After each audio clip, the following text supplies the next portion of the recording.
Ta-da! Well, ladies and gentlemen, boys and berries, here we go. This is going to be more fun because this is somebody I don't know much about, but they're authors. And my wife is trying to write a book, and she's having a hard time with it. So I have some respect for authors going through all that, what do they call that, writer's block and all that stuff. So we're going to find out. Her name is Haley, and she goes with HC as her pen name. And let's see if I can find her in the green room. Is she there? Haley. Hi. Good day.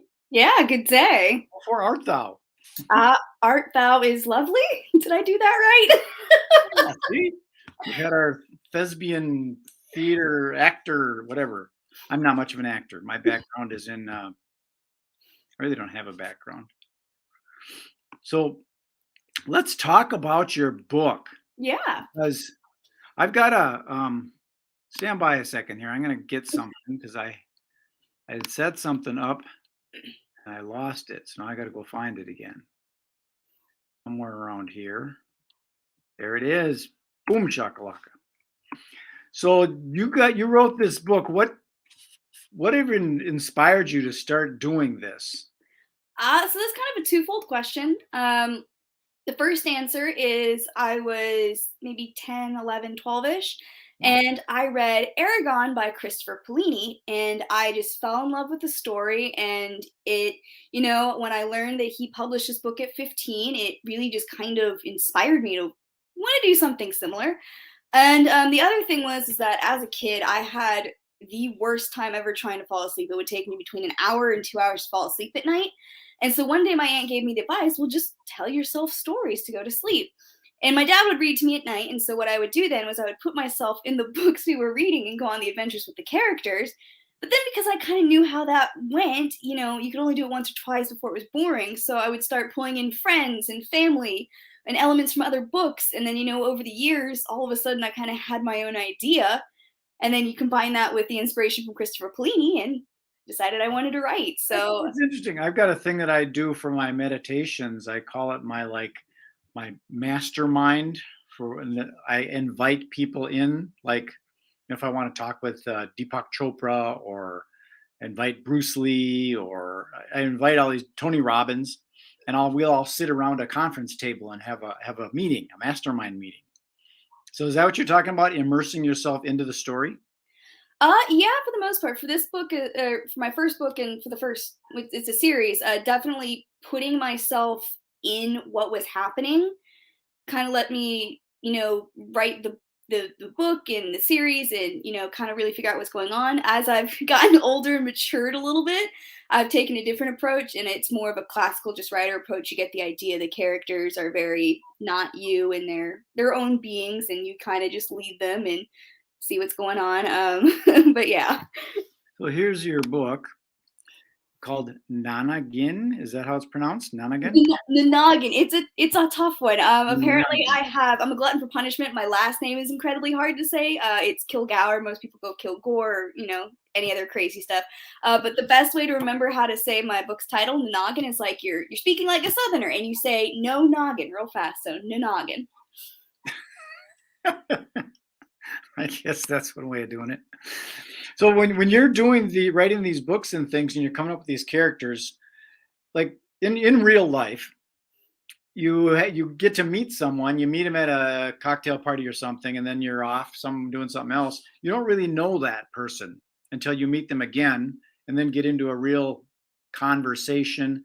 It takes some time to get to know someone. So if you're writing a book and there's 3 characters or 7 characters or maybe 15, you have to know all these characters, because you don't want to be writing your book and Jack and Jill went up the hill, and then all of a sudden you find out that Jack didn't know Jill. You know what I'm saying? Yeah, no, I totally get what you're saying. That's the really interesting thing about authors, is that you have some authors like me who, when you have a character, you just kind of instantly know who they are and all about them. But yet they're this weird thing. They're not a character. They're another person. So they know how to keep secrets from you. They know how to push your buttons in certain ways, and you still have to figure them out. So sometimes authors will almost like sit down and interview their characters and be like, all right, what's going on? But again, these are like almost instantaneous situations in a way. And there's certain times where I create a character and I think they're going to be this little minor thing, and then all of a sudden they're not, and they, you develop the character as you write.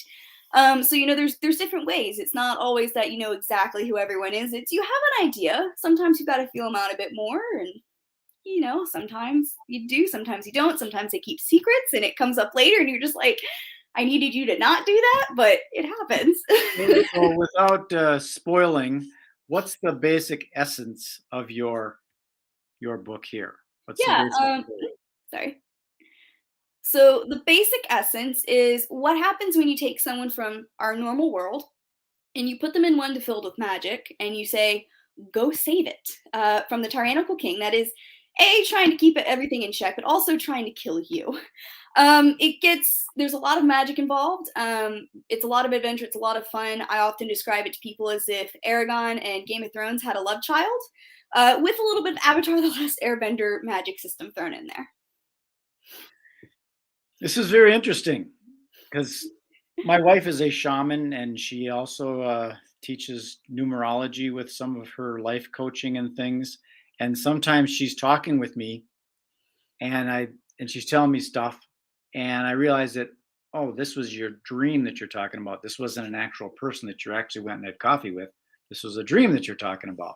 So sometimes that's happening in your book where you don't even know if it's like really happening. It might just be a story. Like you said, that some of these characters can lie to you. Oh, absolutely. There's another character for a very different series I was working on. And, I had another character walking through their house. They stop and pick up a photo and look at it and say, oh, that's your sister. Character comes back and says, no, that's me. Looks at them, what do you mean? No, I'm transgender. Like sometimes they don't tell you things. So there's certain situations they have to go through with you before you find out certain bits of information, just things like that. Sometimes, again, they're almost like people. There's certain things that they're not always comfortable with, and you've got to build relationships with your character to really figure out who they are. How do you plan out the timeline of writing a book? Because usually when people read a book, they read it from the cover, from the front to the back. And don't you sometimes know what's going to happen because you got an idea that a plot that you want to put in, and you don't want to expose that information in chapter 1 when it should be in like chapter 7? How do you prevent yourself from doing something like that? So the way you can do that, some people will actually physically just write the end first and then go back and write from the beginning, or even just sections. It's more just kind of, since you know how things are going to end or how they should go, you just know what information needs to be when and where. And that's the great thing about editing too. If you did make a mistake and put something in there that shouldn't have been there, you can take it out. You can rearrange it. I do that all the time with stuff. The way I try to do it is I like to go chronologically. But every now and again I'll realize, this little section needs to go sooner, it needs to go later, and so you just shift things as you need. And that's why drafts exist. You can work with what you've got. Do you have a editor that you work with, or do you do the editing yourself? I do have an editor through the publishing company I'm with, which is Rock Hill Publishing, and she's great. She's in South Africa. Love her to death. But the rest of the authors and I at the publishing company, we all keep her very busy. So Because that's part of what my wife has been struggling with, is she sends stuff to the editor, and the editor says you should move this and switch that around there, and then she does that, and then she sends the stuff back, and then the editor says you should change this and move this back here, and it's like I had it that way, and now you have me move it back. Is uh, there's yeah, I don't. That might be an editorial thing, but I mean, I personally do that all the time with certain things. You change the wording, and then writers do this all the time. It's a running joke of you spend an hour thinking about if you need to have this comma in a spot, you put it there, and then you take it out again, and then you put it back, and you just so it might sound better one way at the time, then you go back and like, it sounds better the other way. And there's more than one way to do things, so Mhm. you've kind of got to take everything with a little grain of salt and just be open to ideas. And if someone tells you something that maybe just doesn't work, so what? Ignore it. Do what you need to do, and that's okay. That's kind of what I've been telling her, that you just got to kind of get it out and on there, and you can edit it in the next edition. That's what it's for. You can change it up next time. Just got to get that stuff out there. And I'm assuming sometimes you also run into that situation where, did I spell this word right? You ever had that Oh, situation? You thought, that's right, isn't it?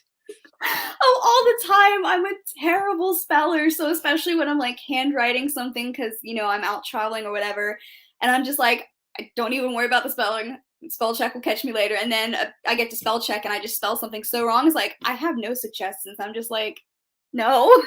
So no, But don't you get it sometimes where you did spell check and you looked at it and you looked at it in the dictionary and it is spelled right, but it just does not look right? What's going on here? oh, it happens to me all the time. And then like I'll look at a word or I'll like think about a word too much, and then like I convince myself it's not right, and I'm like, but I know it is, but it looks wrong. This is a very common problem with authors where we have issues with words.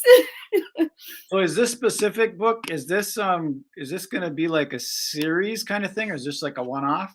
No, this is going to be a trilogy. Okay. I've actually got the second book in editing now. I would like to say it will be out sometime this year, but again, there's a lot of authors, and the editor is one person, so I'm not making any guarantees, but I'm doing my best to get it out this year. And here's how to get a hold of you. HC Kilgour. Yes, you can also reach me on Instagram where my handle is by_HC Kilgour. If you guys ever want to chat, need help with writing or some advice, please let me know. I'm actually doing an event tonight called Writer's Night. It's where I basically go live on Instagram and we've got a subject and then I'll talk about it. And if people have questions, they let me know. Tonight's event is world building. So if anyone wants to Do come you along, do that? Do you teach people how to write?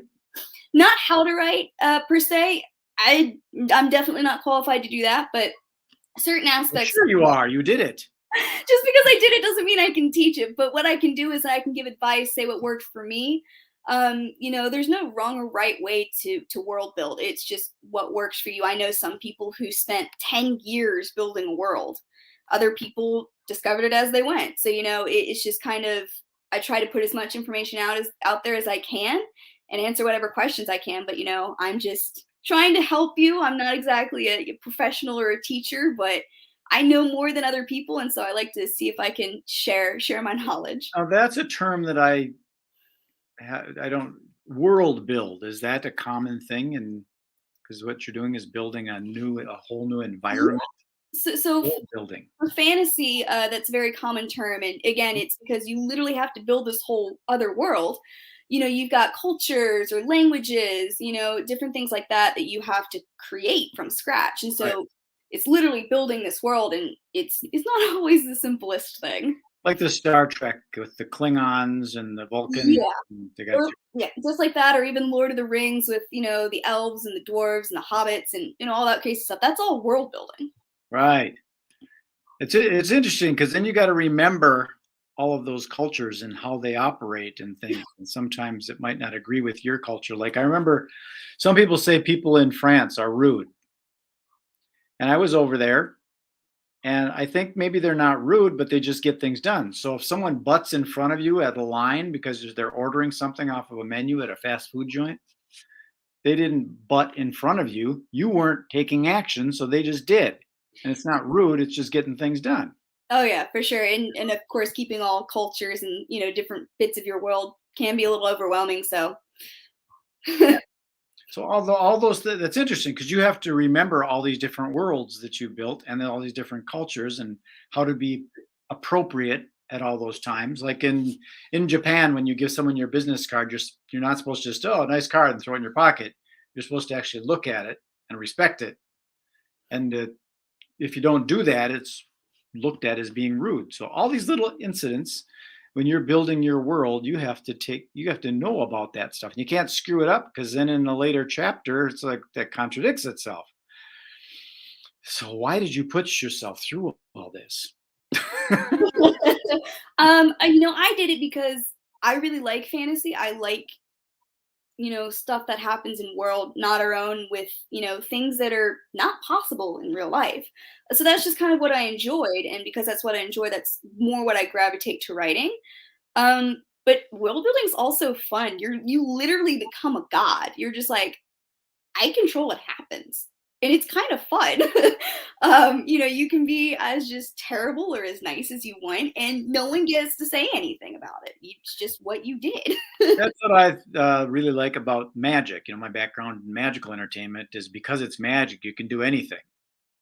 Whatever your mind can conceive, you can Oh, create absolutely, that. yeah. That's what's so fun about fantasy. There are no limitations. Right. If you did like you decided to write where everybody walked on the ceiling instead, there was still gravity, but all the people walked on the ceiling instead of the floor. That'd be really cool. Weird. Like I can't reach the sink. Yeah, that would be a problem. But wouldn't they just put the sink on the ceiling? Make life easy. No, that's not what this world is about. Fair enough. You said I get to create it. There we go. You're not wrong. You're not There you wrong. go. That's interesting. So then, what's the next big thing after you do this trilogy? Do you have any aspirations for being like what was that famous one with Harry Potter? What's her name? J.K. Rowling. I mean, I would love to be as famous as J.K. Rowling. I feel like that's every author's life goal. I've definitely got more projects after this trilogy. One that's standalone is in the works, and it's about 75% done. I'm just terrible at finishing things in a timely manner. It happens, but yeah, I'm also maybe considering looking at becoming a publisher myself. I've had such a great journey working with a publisher that I think it'd be really awesome if I could, return the favor to other new and upcoming authors. And then are you stuck in the fantasy world, or is there someday you want to do like nonfiction or a niche of like politics, or are you kind of just good in your magical world? I wouldn't ever go to nonfiction, but I do have a series I did start. Again, I love to say I started a series, never finished. That's more of an action adventure set in the real world, closer to something that Clive Cussler or Dan Brown would write. I've also got a historical fiction novel in mind that I eventually want to do, set in World War II. So much ambition. Over to you again. Well, let me pop that website up there once again for anybody that wants to get a hold of her. There it is, HC Kilgour. Did I pronounce that right? Kilgour? Kilgour. I respond to either. It's okay. That's It's how a I hard know. My last name is Goodham, Gudim, and some people pronounce it Goodium, but then you put an I in there. So I just go with Magic Brad, just like Sure. Madonna, Elvis. Yeah. Okay. Well, I'm going to put you in the green room. I appreciate you sharing some of this. It makes my brain start thinking about weird stuff like living on a ceiling. No problem. Thank you so much for having me. I've had a great time. And there's some digital pretzels back there too in the green room if you want. Ooh, yay, pretzels. Those are awesome. They're my favorites. Thank you. Yeah, thank you. Well, there you have it. That was fascinating. An author. I get to interview them on occasion here and there and everywhere. And it's always makes me think differently whenever I see this stuff. So once again, that's how you get a hold of her right there. Dun, dun, dun, dun, dun. And her book that's out right here, NANAGIN. That's all for now. So peace, love, and happiness. This is Magic Brad signing off. Enjoy the rest of your day. Be good, be kind, be nice. See ya. Bye.